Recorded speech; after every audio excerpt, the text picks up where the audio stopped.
एका जणाने मनोज जरांगेंना उभा केलं असं कुणीतरी कमेंट केली, तर दुसऱ्याने लगेच ओबीसीला उभा केलं अशी तिसऱ्याने कमेंट केली। असं ज्या देशामध्ये होत राहतं आणि जातीच्या नावाखाली जातीमध्ये भेद पाडून फोडा आणि राज्य करा या नीतीचा अवलंब करून या देशावरती राज्य करण्याचा प्रयत्न केला जातो। आणि असाच प्रयत्न इंग्रजांनी देखील केला होता।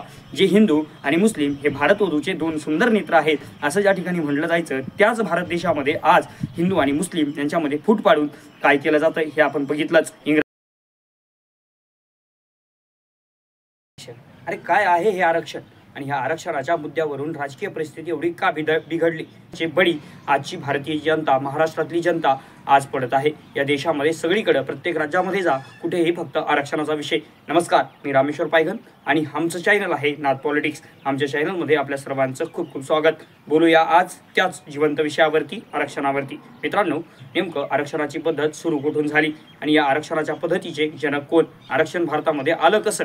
नेमकं आणलं कोणी आणि कोणत्या पद्धतीमुळे आरक्षण आणावं लागलं? खरंच आज मागास जमाती आहेत का आणि कोणाकोणाला आरक्षणाची गरज आहे आणि खरंच ज्यांना आरक्षणाची गरज आहे त्यांच्यापर्यंत ते आरक्षण पोहोचतंय का? या सर्व प्रश्नांची उत्तर आपल्याला याच व्हिडिओमधून मिळणार आहेत। तरी हा व्हिडिओ शेवटपर्यंत बघण्याची कृपा करा।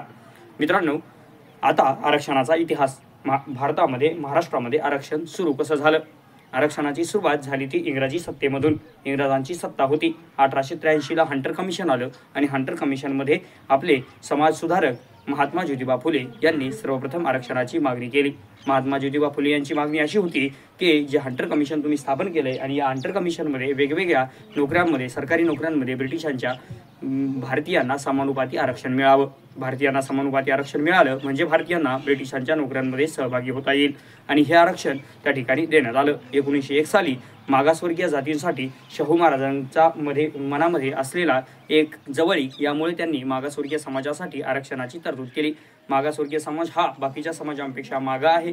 हा समाज कुठेतरी आर्थिकदृष्ट्या आणि सामाजिकदृष्ट्या प्रबल झाला पाहिजे या भूमिकेतून छत्रपती शाहू महाराजांनी आरक्षणाची मोहीम 1901 साली कोल्हापूरच्या संस्थानामध्ये सुरू केली। आणि हेच आरक्षणाची मोहीम ब्रिटिशांच्या 1909च्या आणि 1919च्या कायद्यामध्ये आपल्याला वेगवेगळ्या धर्मांसाठी आरक्षित जागा ठेवलेल्या, त्यांच्या मिलिटरी फोर्स असेल, इंग्रजांच्या सरकारी नोकऱ्या असतील, यामध्ये ठेवलेल्या आपल्याला दिसून आल्या। त्यानंतरचा काळ 1935 मध्ये जो कायदा पारित झाला होता, त्या भारत सरकारच्या कायद्यामध्ये देखील या आरक्षणाची नोंद आपल्याला पाहायला मिळते।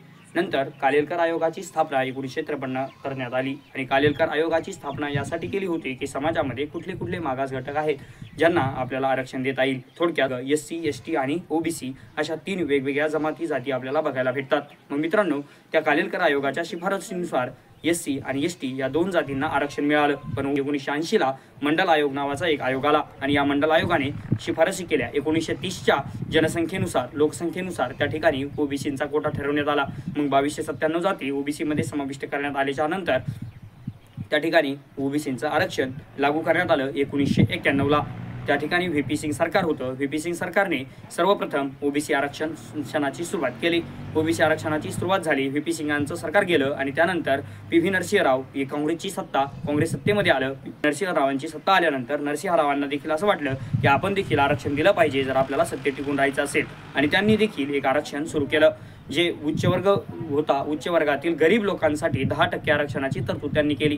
पण 10% आरक्षणाची तरतूद केल्यामुळे आरक्षणाचा 50% कोट्यावरून तो आता थेट 60%वरती पोहोचला होता, कारण 10% उच्च वर्गातील गरीब लोकांसाठी दिलेलं आरक्षण।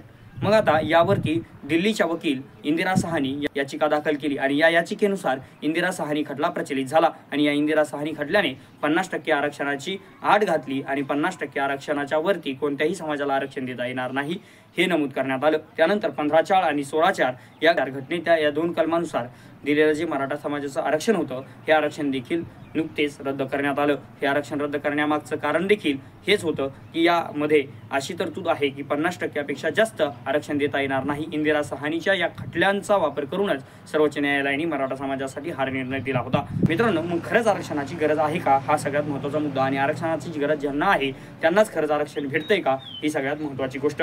तर तसं होत नाही। तसं होताना आपल्याला समाजामध्ये दिसत नाही। ज्याला आरक्षणाची खरोखर गरज आहे त्याला आरक्षण भेटताना आपल्याला दिसत नाही, कारण आरक्षणाचा लाभ SC, ST यामध्ये जे उच्चवर्णित आहेत या उच्चवर्णितांना त्याचा लाभ भेटतो हे आपल्याला निदर्शनास पडतं।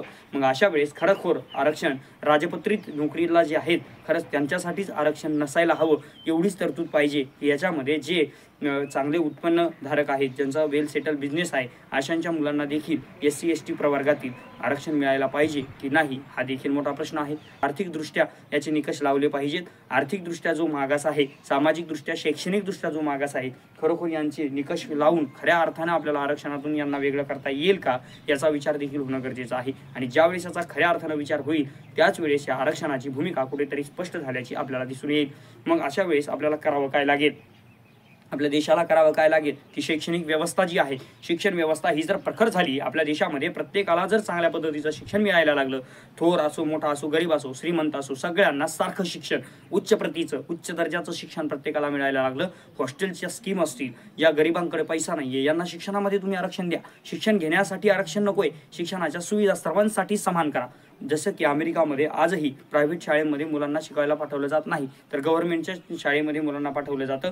का? कारण त्या ठिकाणी गव्हर्नमेंटच्या शिक्षकांना जरी वेतन कमी असलं तरी देखील त्या ठिकाणी गव्हर्नमेंटच्या शिक्षण प्रणालीच अशी डेव्हलप केली गेलेली आहे की ज्यामध्ये उत्कृष्ट दर्जाचं शिक्षण त्या ठिकाणच्या मुलांना भेटतं. आणि जर शिक्षण चांगलं भेटलं तर शिक्षणाने समाज घडतो, आणि शिक्षणाने जर समाज घडला तरी अशा आरक्षणांसारख्या फुल गोष्टीची गरजच पडणार नाही. आज फक्त आरक्षणाचा फायदा राजकीय नेत्यांना स्वतःची राजकीय पोळी भाजून घेण्यासाठी आरक्षणाचा फायदा घेतला जातोय. राजकीय नेते आज फक्त स्वतःचा स्वार्थ बघतायत. एका जणाने मनोज जरांगेंना उभा केलं असं कुणीतरी कमेंट केली, तर दुसऱ्याने लगेच ओबीसीला उभं केलं अशी तिसऱ्याने कमेंट केली. असं ज्या देशामध्ये होत राहतं, आणि जातीच्या नावाखाली जातीमध्ये भेद पाडून फोडा आणि राज्य करा या नीतीचा अवलंब करून या देशावरती राज्य करण्याचा प्रयत्न केला जातो. आणि असाच प्रयत्न इंग्रजांनी देखील केला होता. जे हिंदू आणि मुस्लिम हे भारतवधूचे दोन सुंदर नेत्र आहेत असं ज्या ठिकाणी म्हटलं जायचं, त्याच भारत देशामध्ये आज हिंदू आणि मुस्लिम यांच्यामध्ये फूट पाडून काय केलं जातं हे आपण बघितलंच. इंग्रजांनी या भारतावरती राज्य केलं, फोडा आणि राज्य करा या नीतीचा अवलंब करून त्यांनी हिंदू आणि मुस्लिमांमध्ये मोठ्या प्रमाणात फूट पाडली, आणि हिंदू मुस्लिमांमध्ये फूट पाडून त्या ठिकाणी त्यांनी या देशावरती राज्य केलं. मित्रांनो, असाच याच नीतीचा अवलंब आपल्या देशाचे राजकीय नेते करत आहेत. जातीमध्ये भांडणं लावायची, आरक्षणाचा मुद्द्यावरून लावा, किंवा मग दगडफेकीच्या माध्यमातून, किंवा हिंदू मुस्लिम जातीभेद वाढवायचा आणि आपली राजकीय पोळी भाजून घ्यायची. पण जनतेला हे कळायला पाहिजे की आपलं हित कशामध्ये आहे. आपण जर आपलं हित बघितलं तर आपल्याला कुणीही वेगळं करू शकणार नाही, आणि आपल्याला वेगळं होण्याची गरज पडणार नाही. धन्यवाद मित्रांनो. आजच्या व्हिडिओमधून आपल्याला एवढी सर्व माहिती मिळाली. आपल्या व्हिडिओला सबस्क्राईब करा, चॅनलला सबस्क्राईब करा, व्हिडिओला लाईक करा, जास्तीत जास्त लोकांपर्यंत शेअर करा. धन्यवाद, आणि पाहत राहा नाथ पॉलिटिक्स.